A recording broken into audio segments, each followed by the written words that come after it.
Tuan Deputy Hakim.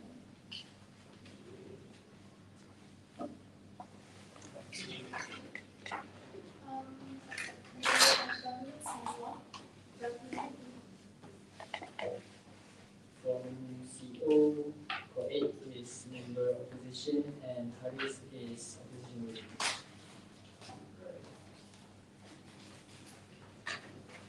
Alright, thank you for that. Welcome everyone to the outcomes of IBC and specifically the quarterfinals. Congrats on making it this far. My name is Anas. I'll be your chair. Standing alongside me will be three judges, starting from the right. You want to introduce yourself? My name is Joe. My name is Ilyas. My name is Luke. Alright, thank you for the introductions. Ilyas will be timing, so you should be able to hear the timer at the first minute, indicate that the device can begin, the 6th minute indicate that the device are done, the 7th minute will indicate that you can conclude your speech, and at 7:15 we'll all raise our hands. If there is nothing else out of the way by way of clarifications, on the motion, this House prefers Disney optimism to Ghibli optimism in children's media. This House would like to call upon the Prime Minister from Fuji to begin the debate. Here.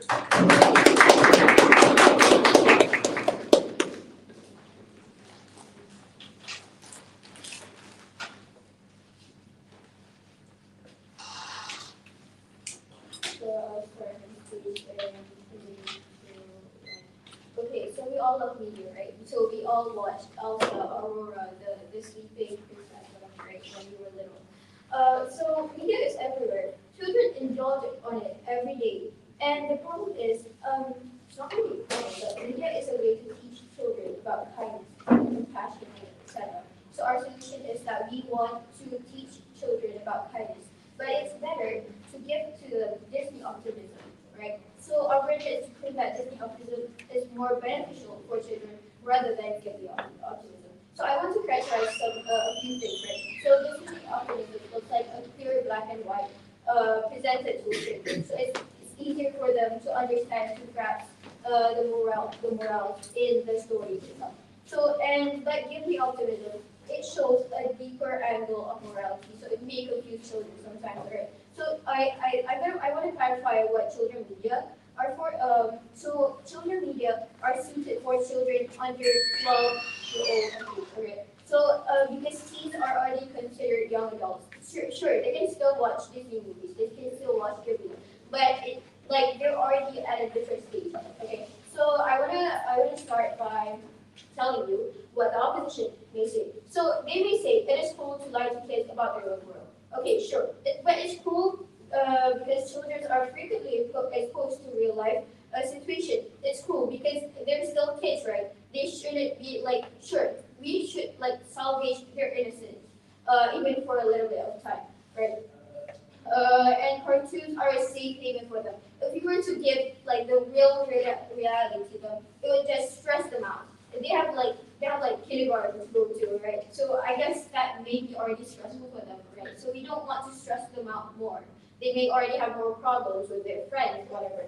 And it's just cool to rob children of their safe place. Okay, and also it promotes peace and not fighting against evil.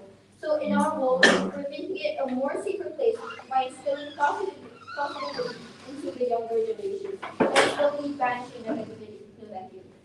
So we're not fighting directly against people, right? So we're slowly taking them down psychologically. So it will not confuse children, obviously. Okay, so now I'm going to go through my arguments. It is that children wouldn't be confused with the shows. Shows like Ghibli has a lot of deep meanings and moral subjectivity, which can confuse children, right? We all agree with that. So, and some children, at their age, children may not be able to understand those shows. But since Ghibli usually doesn't show where the bad guy usually gets punishment, it may scare children. It may stress them out. Okay, especially with children who has maybe learning disabilities like autism. Why do I know this? Because I'm autistic. Okay, I have a black and white thinking, so it's easier for me to grasp if I was shown a black and white thinking, right? A black and white show. Okay, so I know this because it's my experience, right? And so the impact is that children would be able to grasp on simple ideas like, ideas like hurting other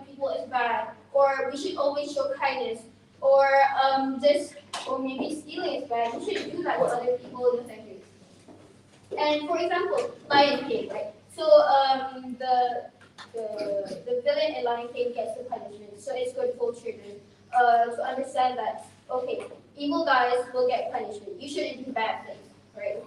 And like, so for my second argument, that it's better to give children things they can easily grab because they're inherently simple-minded. We can all agree with that. Children are inherently simple-minded. They're foolish, they're naive. They want things to be fed to them, okay? And sure, sometimes we need them to be independent, but with these shows, we want them to really understand first what is kindness, what is evil, okay? We don't want to give them subjectivity at their early stage. We can give them when they're like maybe young adults, maybe, yeah. Okay, so rather than giving them shows they won't understand, it's better to just give them something they can. At least they'll understand, oh, this is wrong, this is right. Okay, so I think, so the impact is that children won't be confused and will be able to understand the moral of the story better. Alright, so yeah, sure. Doesn't give the optimism also reinforce those basic principles within the story? Why is it mutually exclusive on your side? Wait, can you, Does it give the optimism also reinforce those basic principles within the story? So why is that benefit like mutually exclusive on your side? Sure, it does, but it doesn't show that the evil guy gets punishment. Why is it important? Because children should be able to know that, oh, evil always gets punishment because it's easier for them to grasp. If we were to show, oh, evil doesn't always get punishment, even though they're bad, it will stress them out, it will scare them. Oh, so there are always bad guys. Sure, they should know there are bad guys out there, but we should instill that thinking when they are children. They can learn later on in their later stages of life. Okay, and if we were to give them media, right, children would end up confused, and it may lead to them having misunderstandings, right, about those shows, about like the world itself. So that's not good. And I just want to conclude that Disney optimism is better. It's more beneficial for children rather than Ghibli optimism. Thank you. That's all.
Ladies and gentlemen, panel, the world is often not black and white, where the good guys always win and the bad guys always lose.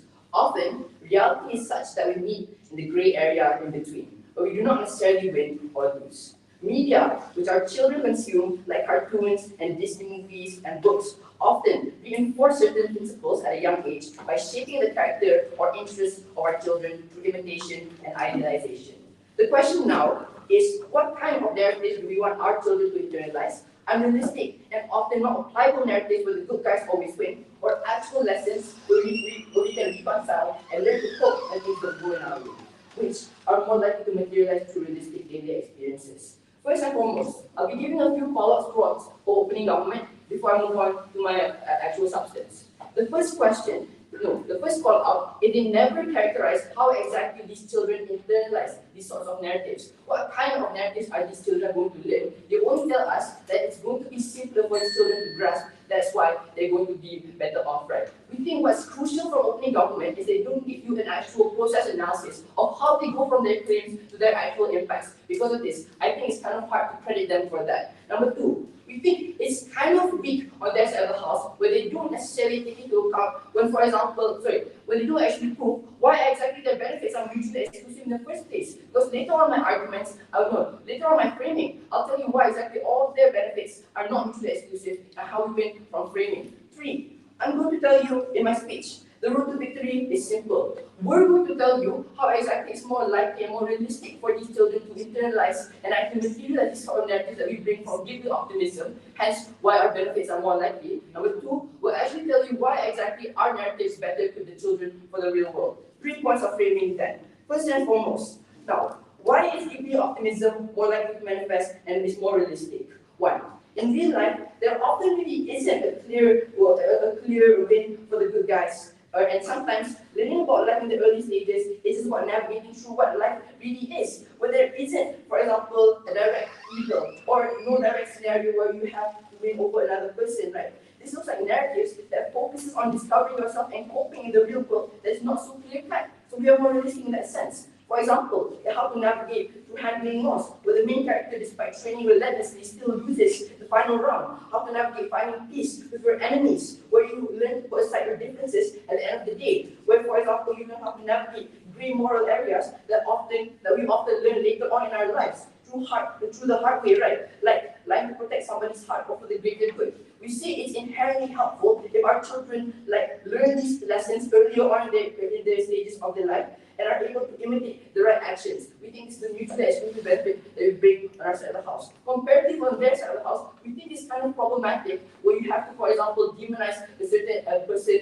within real life, where you have to somehow win over an evil, right? We think that kind of thinking is actually problematic because oftentimes we do not want to have an actual enemy. 2, we tell you that this media reinforces basic principles on both sides of the house. That's to say that the benefits that they gave you on opening government are not mutually exclusive. Because, for example, right, if you want to reinforce basic principles like how killing somebody is bad, or how stealing is bad, right, that still can exist from Ghibli optimism. But the mutually exclusive benefit on our side of the house is we get to handle, for example, or show, for example, narratives which are not so clear-cut, which are more enriching towards our children. And that is important for their development because where else would they learn these lessons? 3, we see the winning point in opposition, opening opposition, and over closing opposition likely, is how likely these narratives are going to be internalized and manifest in shaping the characters of our children positively because there are more realistically instances where children reflect the lessons they see from the media that we're trying to portray. This is going to be proven in my arguments. Moving on to my rebuttal. First and foremost, we think the biggest claim that side of opening government tells us is that, first and foremost, these children need these narratives to be extremely simple for them to learn, right? We think from the very beginning, right, the base knowledge you have as a child is already limited. That is to say, the room for you to grow and learn, right, is going to be, it doesn't matter if it's something that is complex or whatnot, because, no, the way that we mitigate the harm that they deposit onto us is oftentimes these kind of movies or this kind of media are going to be simple in the first place. I don't think it's kind of it's logical for a Ghibli show to, for example, be complex to the point where children will even watch it because these corporations, these media companies, have an incentive to create media which is actually watchable and which is actually engaging towards our children, right? That's why we have, for example, incentives to actually embed this kind of narratives within our media that we portray while it's still being simple. That is why it's still likely to be internalized within our children. 2, they tell you that it's not good when, for example, these children are going to look at, for example, difficult scenarios within the shows that make them stressed, right? But we think this stress is in of itself something that is imperative towards the development of our children, because where else would they learn these hard lessons, right? We think it's important when, for example, these kind of scenarios where you have to lie to protect somebody is actually relatable within real life because it's going to happen somewhere or another. We think, for example, when you actually are exposed to navigating these sort of difficult scenarios, right? This kind of stress pushes you to, for example, learn to navigate and learn to actually become a better person. So without this kind of stress, what is the pushing factor for these children to learn in the first place? Something that is missing outside of government. Now, last but not least, let's weigh, for example, the cases, right? We think on our side of the house, it's more likely when, for example, children internalize these narratives, but we tell you that it's more realistic to see instances that are in the gray area of morality, right? As compared to that side, where, for example, you do not have for example, realistic scenarios. Moving on to my argument is whether our narratives better equip our children for the real world. Now, the first layer is how these narratives internalize. We did a crucial form of analysis that when children are able to relate their real life to the media they see, they're able to imitate the lesson they see, they learn with it in real life, right? That means that the more realistic these kind of narratives within Ghibli media is, right, the more they're able to actually materialize demonize these kind of narratives because we actually see, for example, you losing a competition that you work hard for, right? These are things that do happen in real life. Why does it not happen on their side? Because we tell you, man, for example, it's unlikely where a child within school, right, will have an arch nemesis which they want to beat, and they demonize a certain fellow until they want to beat them, and there's going to be a clear evil or good, right? We think because of this, the ability for these children to internalize these narratives are at most marginal because it's not realistic, hence they have no marginal benefit. Now, we tell you that before you told you from framing that the types of narratives these children will learn are already enriching, right? That's the same, for example, you need peace your enemies instead of like vilifying them. You, for example, put aside your differences when there is no clear ground of what is good or bad, and children learn through these kind of scenarios. For those reasons, we tell you that our benefits actually manifest across the wind from organization.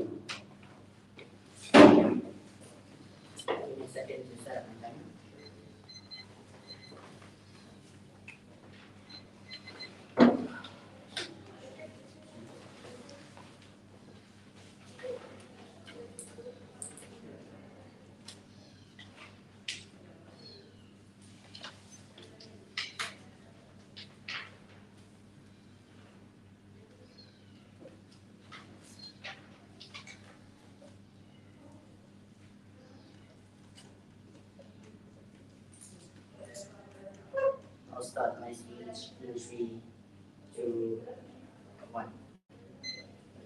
Ladies and gentlemen, I here am proud to say that children are individuals that we need to protect, that we need to salvage from the harsh reality of the world. If not us, then who will salvage these kids? Why we wanted to expose these kids towards cruel reality where we should treasure their innocence and put them in a safe haven where we teaches them how to be good and always to be good.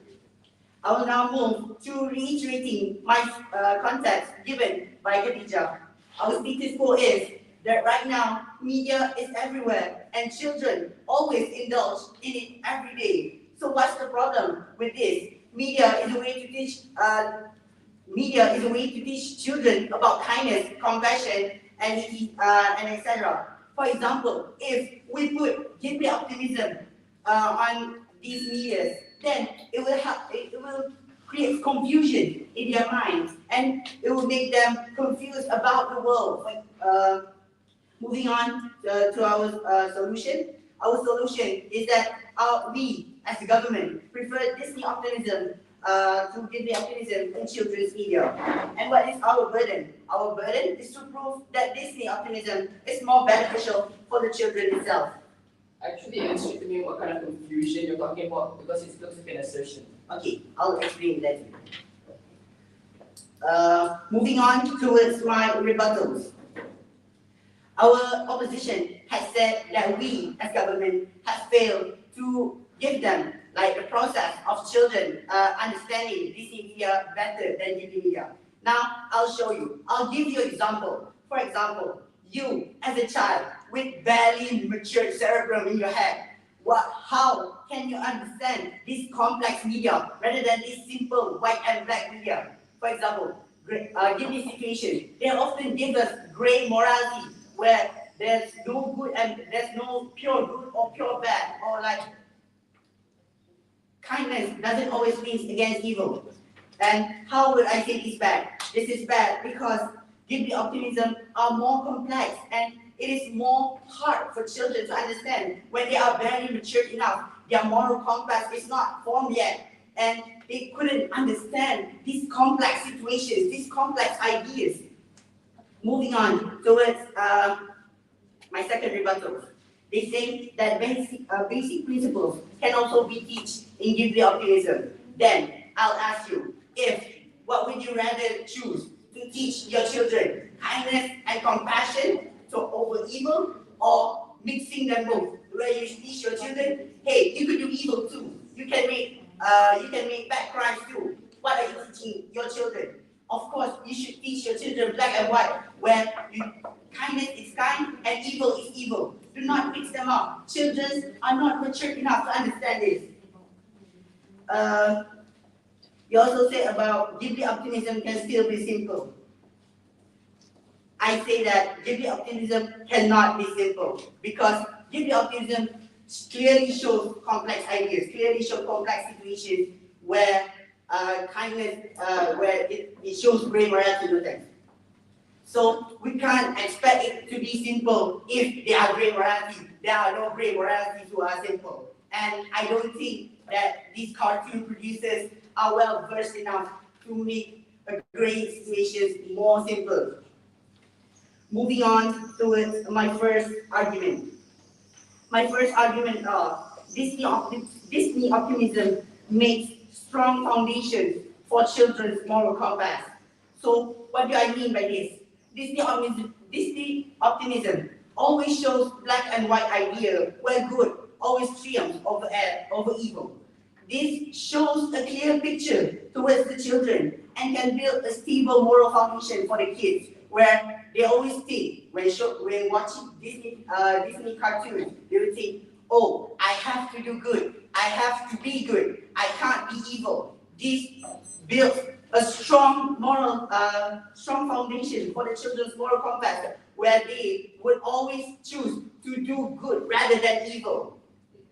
And children are more likely to understand Disney optimism since it is simpler for them. So what are the impacts of my argument? The first impact is that it creates a strong moral compass foundation for the kid. My second impact are that they, as children, would understand basics of moral, where good morals is always better than evil. And three, it teaches them to do good more than bad. For example, if we show children Disney optimism, then they will always think that good is always better than bad, and doing bad will be punished. So this will lead them to always being good. And if we spread this positivity towards the younger generation, it will spread these ideas where doing good is more better than bad, and all of these children will do more good than bad. So this will fight the idea of where opposition has said that we need to demonize somebody to be good. Because if everybody is good, then why do we need to demonize somebody to be good to be evil? If every children in that school says that it's good, not bullying anybody, then how can we say that the children need to demonize somebody to be good? So my second argument is that Ghibli optimism is too complex for children. Ghibli optimism often shows complex ideas or situations towards children. For example, gray morality. There's never been any gray morality with simple. If you can, please provide an example that you failed to provide earlier. And it's also bad for children because it could stress them out and build misunderstanding in the children's mind. And it is also cruel to rob these children of a safe place in the world. For example, ladies and gentlemen, children are all already exposed to the real world. Through what? Through their parents. For example, if their parents are arguing, you can't determine which of their parents are good or bad, right? So they are always exposed to this Ghibli optimism, and it is very cruel to rob them from the safe haven of theirs. Therefore, I believe that Disney optimism is always better than Ghibli optimism. I rest my case.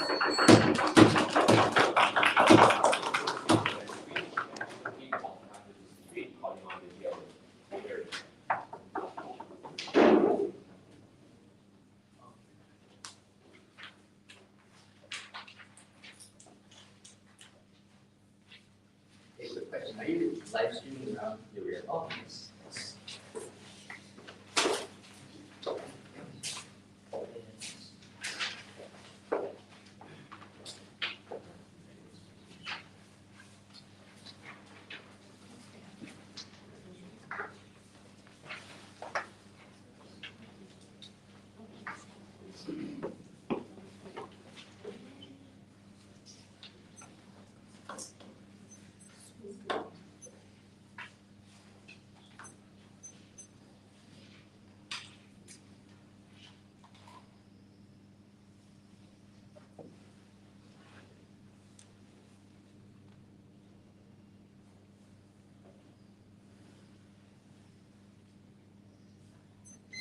This debate is not about whether or not children will do good or bad things. This debate is about when children do good or bad things, how do they perceive those actions? 3 things in my piece. Number 1, why OG completely dies in this debate. Secondly, my argument about how this affects how children interact with other narratives and other other actions. And lastly, why we completely win this debate over government bench. Firstly, why is OG die in this debate? They give you 2 reasons. They're all silly. But first, I'd like to give a couple of call-outs.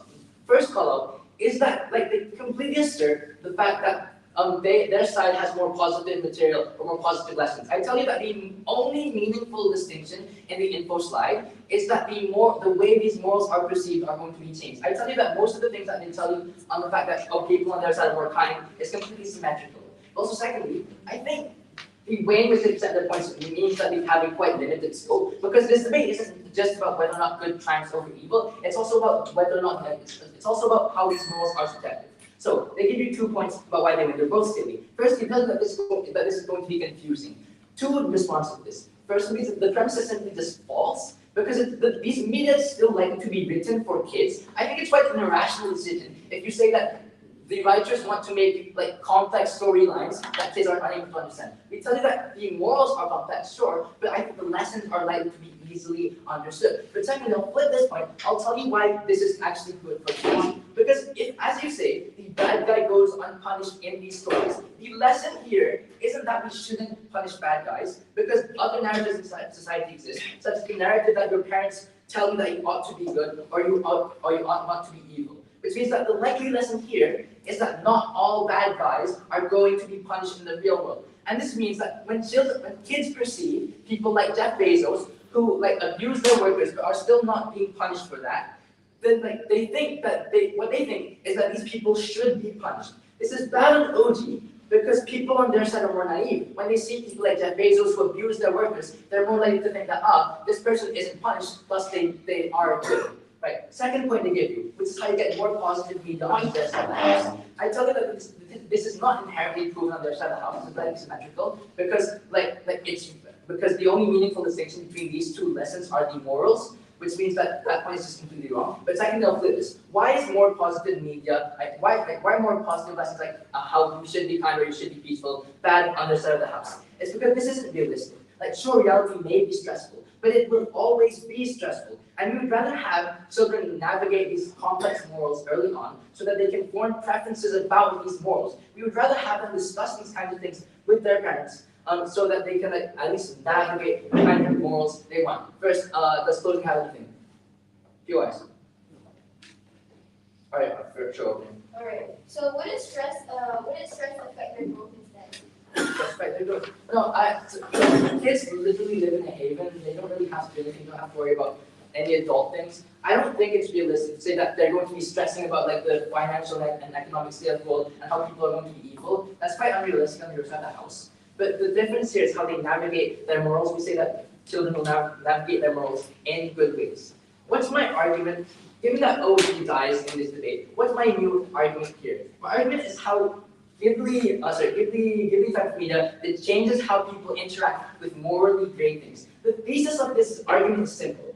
When children see morally gray things like war or crimes of necessity, how do they perceive this? 2 tiers to this argument. Number 1, the way in which they perceive it through Disney lessons is in a bad way. Note, crucially, that cartoons don't shape the preferences of children. They're always going to be susceptible to other narratives within society, how you ought to be traditionalist, or how you ought to be nationalist, or how you ought to be good and not bad. We tell you that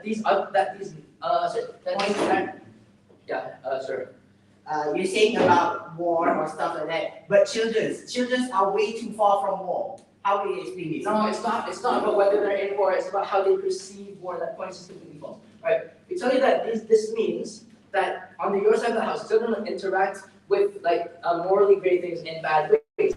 Because children will, for example, see things like war or crimes of necessity as morally binary. That's to say that they like to be supportive of war and say that's good because they interact with the narrative that you ought to be nationalist and you ought to be conservative.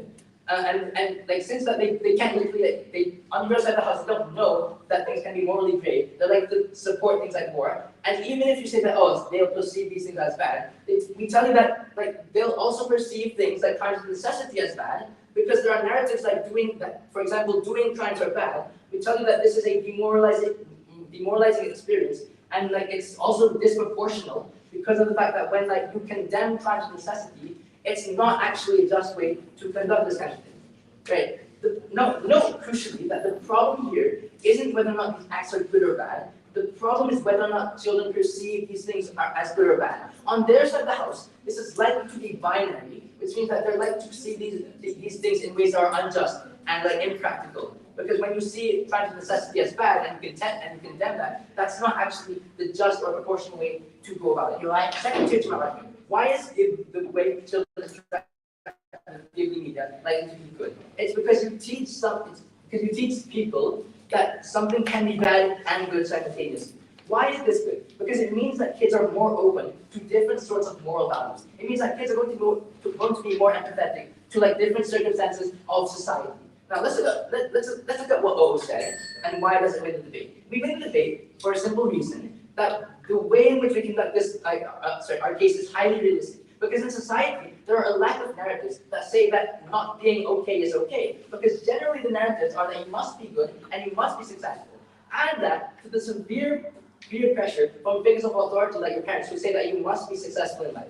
Which means that there are tons of expectations under their side of the house, on both sides of the house, that cannot be fulfilled. The delta here is that when they cannot be fulfilled, how do kids perceive this failure? Under Disney, it teaches you that if you cannot fulfill these expectations, you are de facto a bad person. Under Ghibli, it teaches you that this is sometimes okay, and it gives you lessons on how to overcome this. The impact here is that when these expectations are not fulfilled under our side of the house, we reassure children that it's okay to not fulfill these societal expectations. If you fail, then that's an okay thing to be. Under their side of the house, they condemn these kinds of people, they give them unrealistic lessons, proud to win from opening opposition. That concludes the one half of this debate. We will begin the next half calling on the member.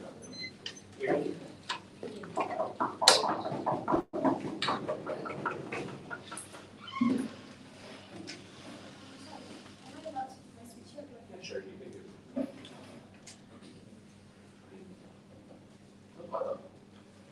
Nampak.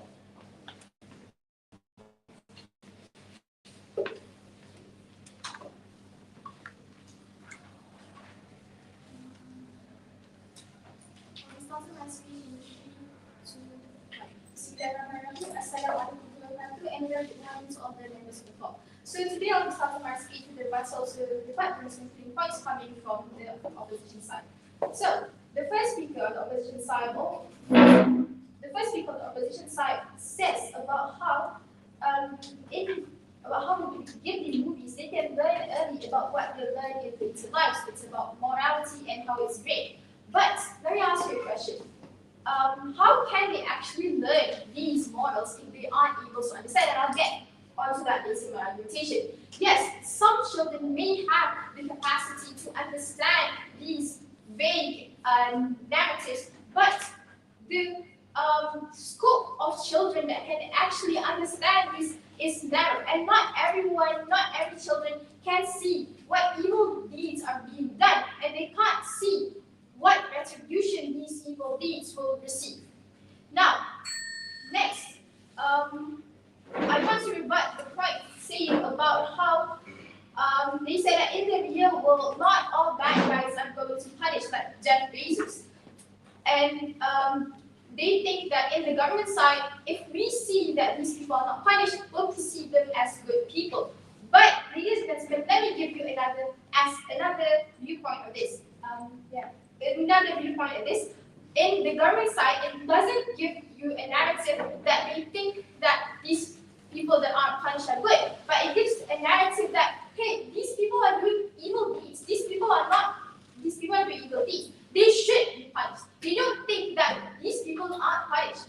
They're good people, but it's given the narrative that they should be punished. Versus in the opposition world, they think that, oh, that's just how the world is. Some people just don't get punished. And that is very detrimental on the opposition side. Secondly, I want to rebut about how they talk about crimes of necessity, about how someone does crime, like someone robs a bank or something, but they do it for a reason. They're poor, they need to feed their family. But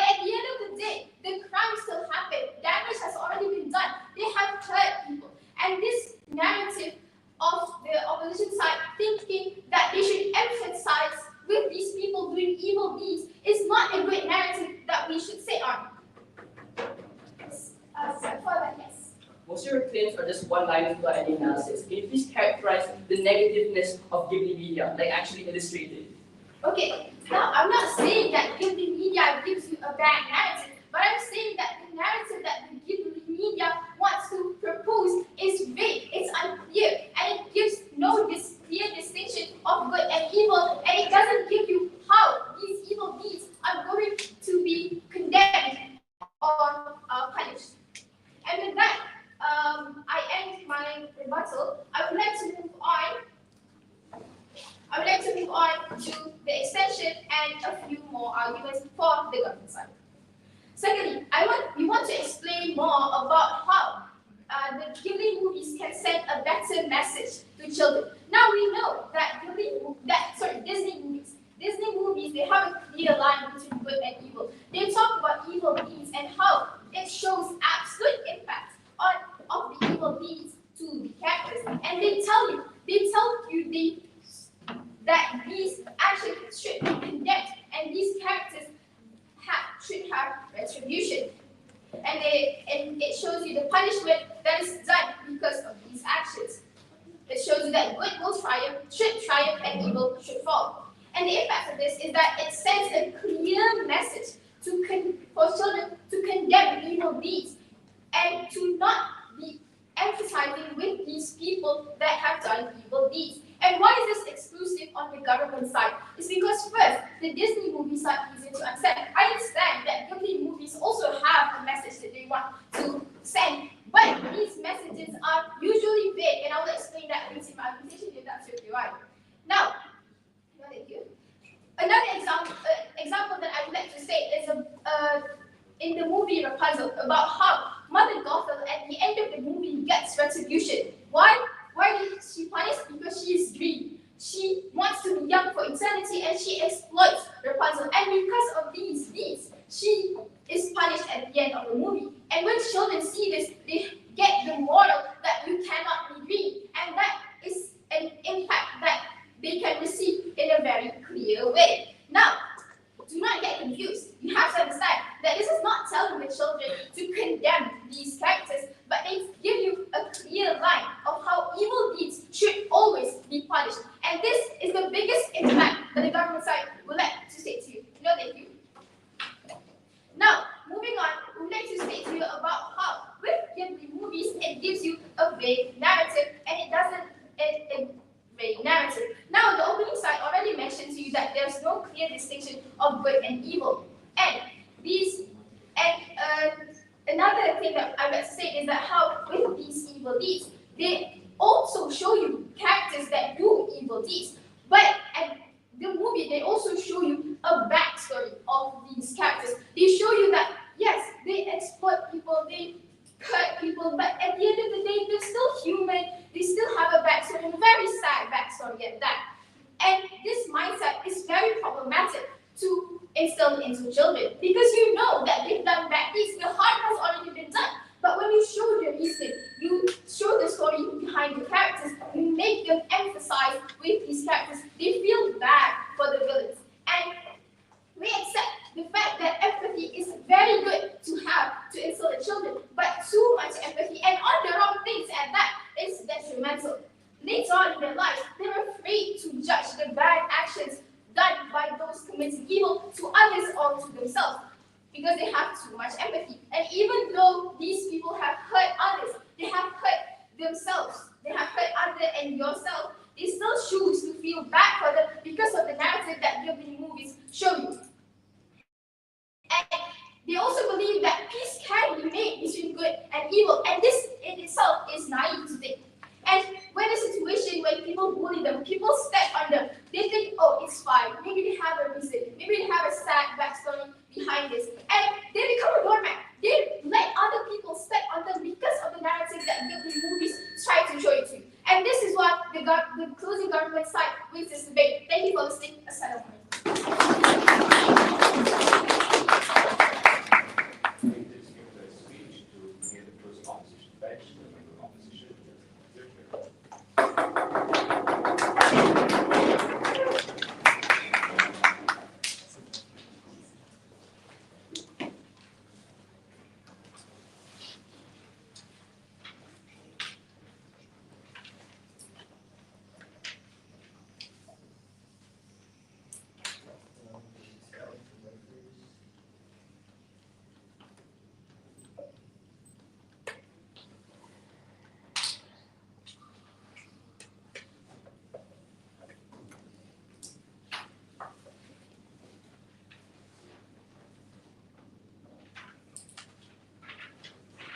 giving a speech in 3, 2, 1. See, the problem with side proposition is that they try to tell you that the perception and the ability that Disney provides this narrative that every bad should be punished is a utopian perception. It's a utopian narrative.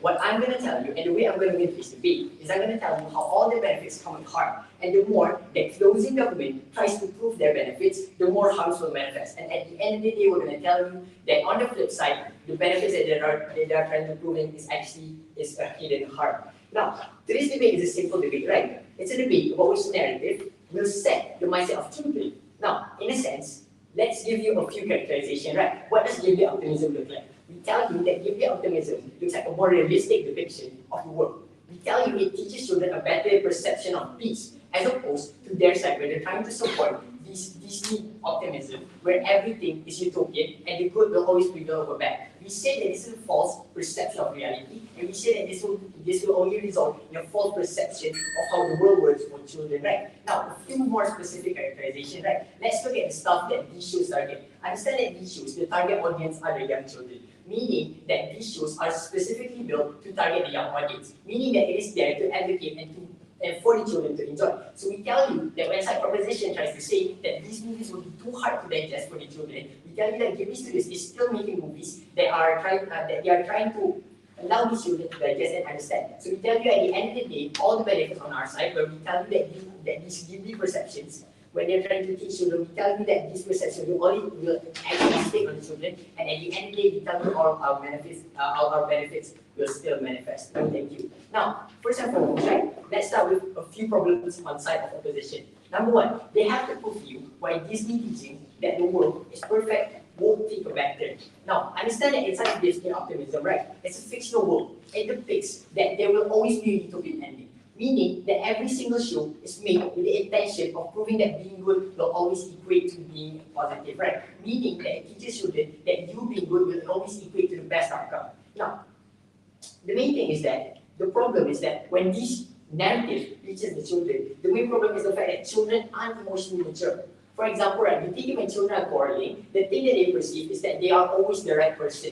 Meaning that when Disney teaches you that you are right, therefore the other person is wrong, we tell you that this is not an effective thing for you to teach children. Because at the end of the day, the way children perceive things is that they are always right. Meaning that this will result in them having a more narcissistic mindset. We tell you that the Disney perception is harmful because it stunts the development of the majority of these children. So we tell you at the end of the day, all benefits that they try to manifest is actually forced, and it's in truth actually brings more harm, such that it provides a narcissistic mindset. Okay, so more analysis. Now, we tell you that when Disney comes in, we believe that it reinforces the narcissistic behavior of children, right? Such as them not being able to give up when they're quarreling. We tell you that inside of these shows, right, when these children look at these movies, right, because of the fact that these shows always portray a hero and a princess, right, we tell you that these children will always mimic the characters in the movies, meaning they won't see them as characters such as Maleficent. When these children are doing something, they won't see them as the evil person, rather they'll see them as the good person. Rather than seeing themselves as Maleficent, maybe Mufasa, these children will depict themselves as Cinderella, all the princesses that are doing the right thing, right? So we say that we agree when side of proposition tells you that Disney is more easier to consume by children, right? As in the fact that the distinction between evil and good characters are as clear as daylight. But we tell you that this benefit on side proposition at the end of the day falls short because of how it's easier to consume actually proves harmful because it strengthens the narcissistic mindset of these children.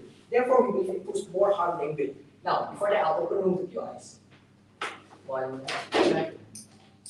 You keep saying that production companies can make Ghibli movies be simpler, but you didn't tell us how will they make it simpler. Thanks. Alright, here's how I'm going to tell you why that simple term, that coin term of being simple is not something good. Now, when both sides are trying to fight on the concept of justice, right, there's something that you have to understand.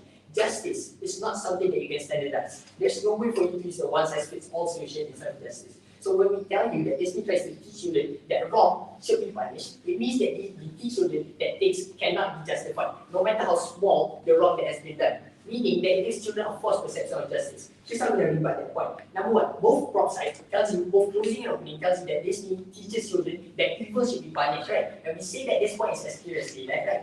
We say that they claim that Ghibli optimism is vague. We tell you that this vague definition of justice is actually the most truthful term and the best way for you to describe justice. How so? Truthfully, understand that inside of today's world, right, there's no way for you to standardize how wrong someone is and how evil of a misconduct they do.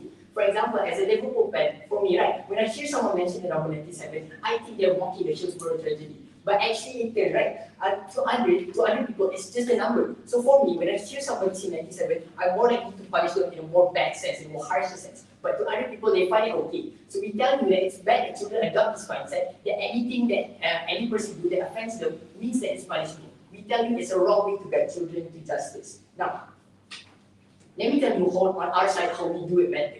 Now, how DB does it better? How does DB teach children and provide children a better narrative? Now, opening tells you how children, it will help children navigate gray areas, right? We're going to tell you on closing side how DB provides a stronger perception of justice in terms of bad and good. Now, opening government, right, they tell you, opening government side tell you that Ghibli is confusing for children, right? Meaning that they imply the teaching of Disney, where there can never be a world where a conflict means only one person is correct, is positive. Now, we tell you that that narrative is in the end harmful because we tell you that it starts children from leveling out in terms of maturity.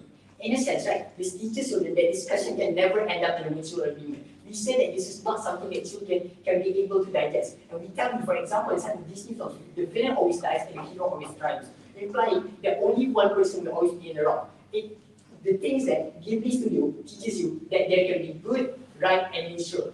And the thing is that Disney tells you there can only be good and right, meaning one side will always be punished and one side will always try. Now, here's where we come. Something opening the clarify is how Ghibli helps children distinguish between bad and good, right? Let it be the process says it's harder to receive. We believe an easy to digest, yet harmful narrative will always be worse on their side. Ghibli teaches you that even if someone has been in wrong, it implies that a resolved agency, meaning that it provides a narrative where everyone's way of perceiving bad is subjective. We tell you that at the end of the day, how eyesight wins is that we tell you it provides a better narrative in justice, meaning it guides the children to a better moral compass, as opposed to side of proposition, where they tell you that there's only a one-size-fits-all solution. We tell you that we win on the first place, that our sense of justice is better for the children to digest, as opposed to side of proposition. Thank you very much.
Beginning my speech in 3, 2, 1.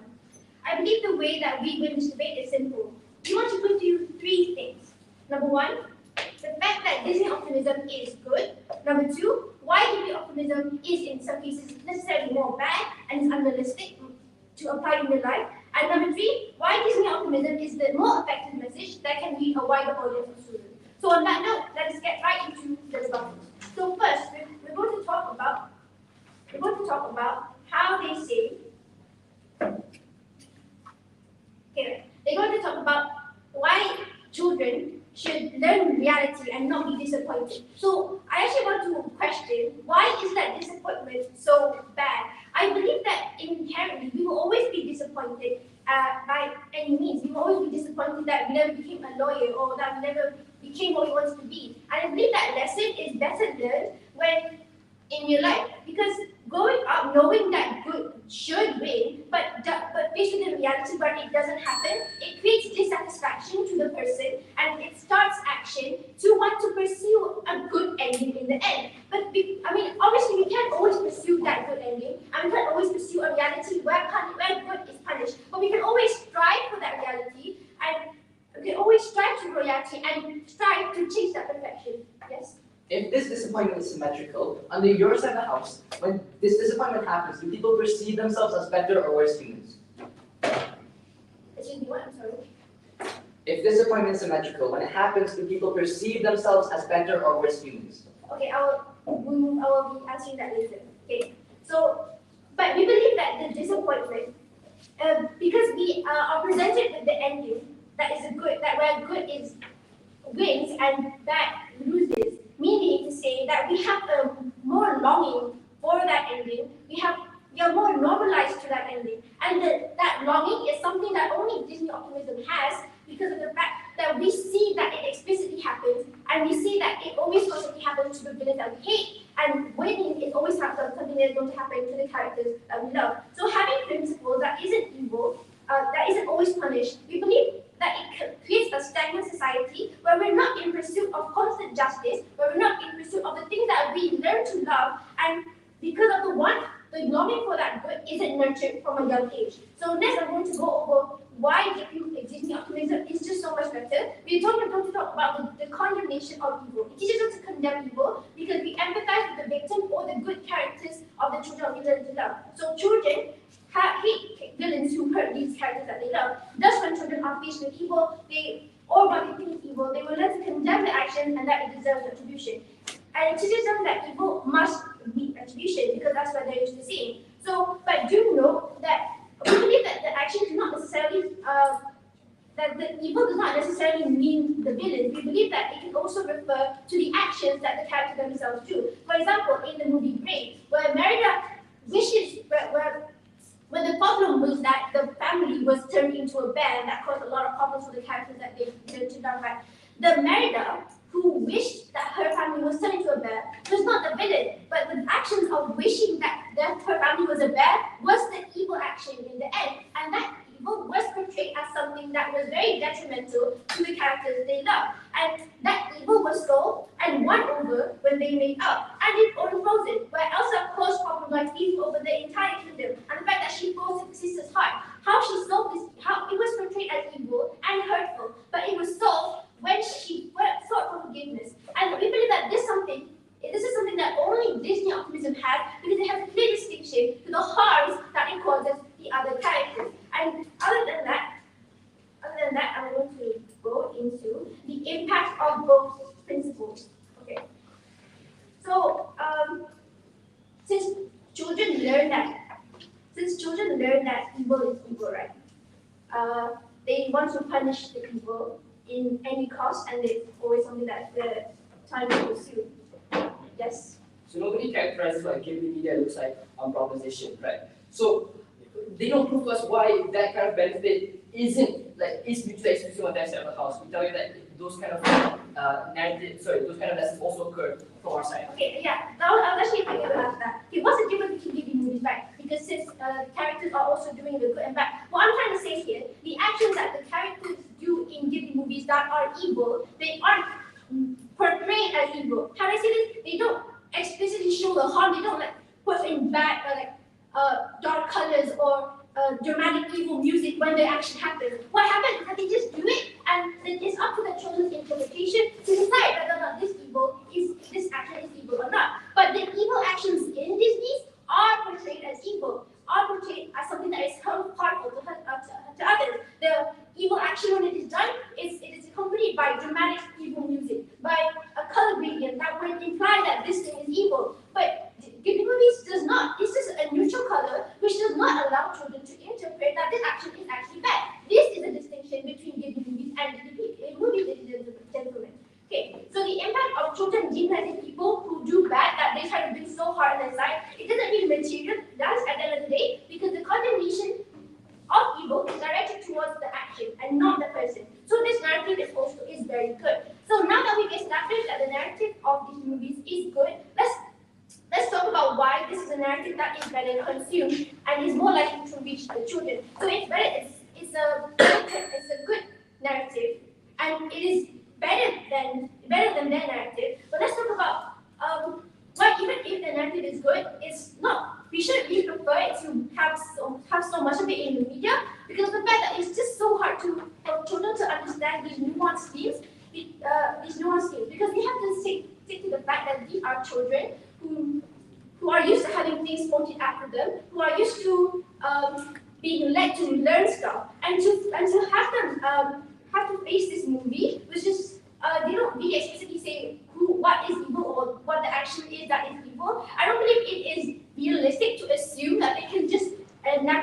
contradict themselves throughout the movie. And that's why I believe that number one, we have proven all of our burdens, the fact that Ghibli optimism is the better narrative, and even if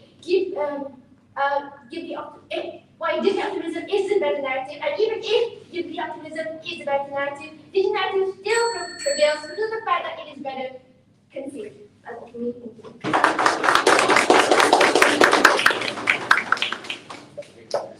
Speech.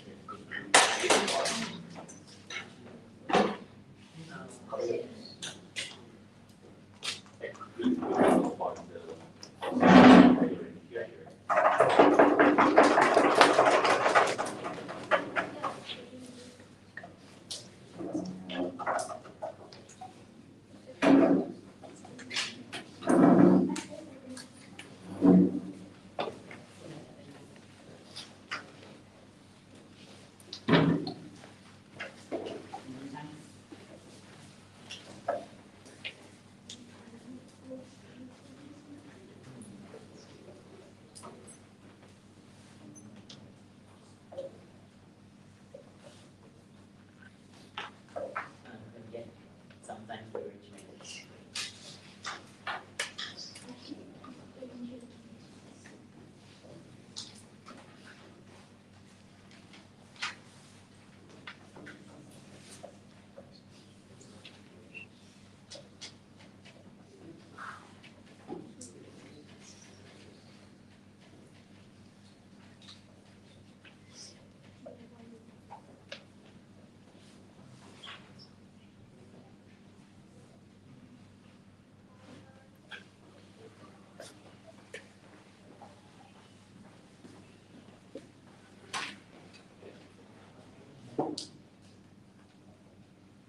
I'll start my speech in 3, 2. And don't you think that you found out that relating to a slice of life with the way of Ghiblis is show you the media of how the reality works in real life is better than how Disney provides you with the media of black and white one. Because one thing here is that it's kinda weird because what my teammate has said that is that it's better to us to teach children this kind of media of way on how, because we want to teach the children on how they perceive things in media, because not everybody perceives this one single thing the same way. That everybody perceives everything in a different way. Not everybody has their own taste. Everybody has their own way on how they think that this is either this right, either this is wrong, or either this is morally right, or either it's like, oh, this is like super duper wrong, or either it's like super duper right, or like, it's kind of wrong, it's kind of right at the same time. But first of all, I want to talk about what differentiates us from the opening opposition in the first place, because first of all, opening opposition doesn't give any sort of example and option to you on how Ghibli media is better on my team and on why Ghibli media is better. On my team, we give you an example and explain to you why is Ghibli better.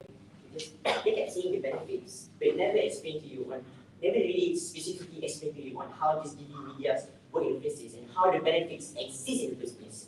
Secondly, we have given you a better specific ways on how the student perceives media. We give you analysis on how the student think, something that opening opposition didn't do. We have proven to you on how the students perceive this media in the first place. Third, we have proven to you on how the narrative on how every bad is punishable. It's more harmful for these stakeholders because it messes up the perception on how justice works for the students. Because we have proven to you on how children will always have a mentality that they are always right. And this will only get worse because they believe that everybody else is always wrong in the first place, and they always think that they are always right. This is wrong. Yes. The fact that evil deeds in Disney movies are portrayed as evil and can also be done by the main characters, which you see that the children portray as us. I don't understand why they can always see themselves as good, since the characters also do something that is bad. I like you. Okay, I think question on what is good or what is bad. It's not mutually exclusive on the government side in the first place because we explain to you on why our side is better, because we are teaching children on ways on we can literally perceive things that people are literally that people can do good thing and a bad thing at the same time. Good and bad thing is really separating good and the bad is literally harmful from the government side, because children always think that okay, because somebody did something bad, that is little bit there is just little that you just accidentally you steal your friend's erasers, and people think that children, and then suddenly, oh, because I did this mindset that I'm saying that, oh, you are the bad guy. Like, I don't think you should be justified anymore. I don't want to be friends with you anymore. That is not wrong. Because on our side it's better because it will show you that way, because we can still be good to each other even though you did something bad, and you can see things that you just accidentally stole my eraser. Okay, that's kind of fine because you accidentally stole it. You didn't, like, first of all, this mindset doesn't really show you on why you shouldn't. Okay, is it justified that somebody just accidentally stole my eraser? They didn't give you any reason. They didn't give any justification on why. They didn't give you any like sort of reason on why. Okay, this is not wrong because it's still unforgivable and it's still okay to maintain this kind of things. Yes. For your example of erasers, what if the situation was someone is purposely stealing the erasers every time? Would they still excuse that? Not everybody is that naive. Okay? Because people can still think for themselves, okay, you stole my eraser too many times. Okay, you're out. Because you stole my eraser too many times. It's not really about what, okay, it's not really about, okay, we're just giving them a life mindset of, okay, why you still stealing my erasers like bad, and like, okay, it's okay. But then like, okay, we want to teach the students on how it's better, on how there's different ways that we can perceive things, not on basically okay, erasers. And not everybody is actually erasers on every single time. Okay? There's like different things that you can really compare about. First of all, and it's still moving on to what differentiators from the open ocean deck, and then the impact that we provide, thank you, is that we put to you on how the machine growth of children is stunned and is damaged because we showed you that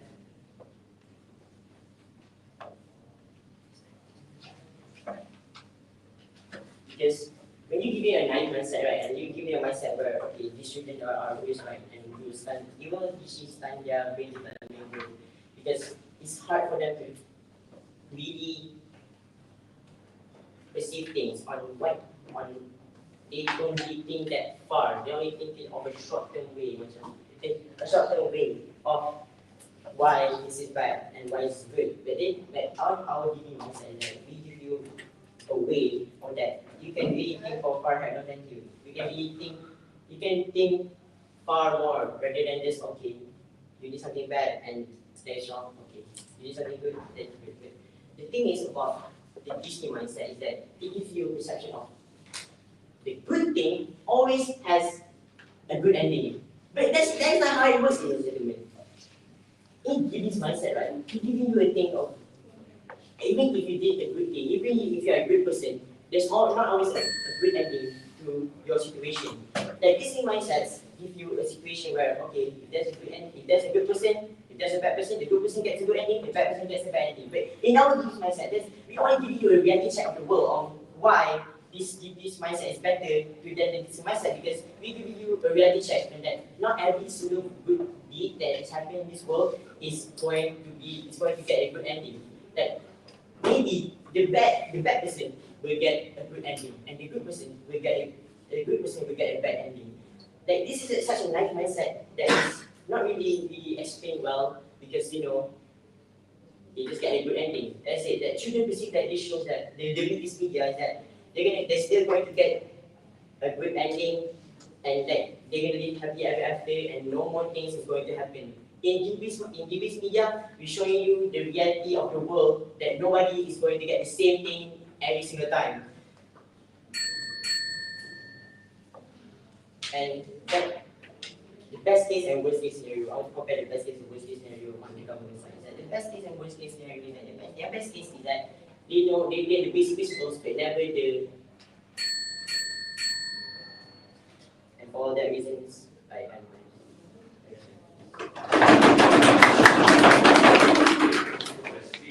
For what was the breakdown of the building cost for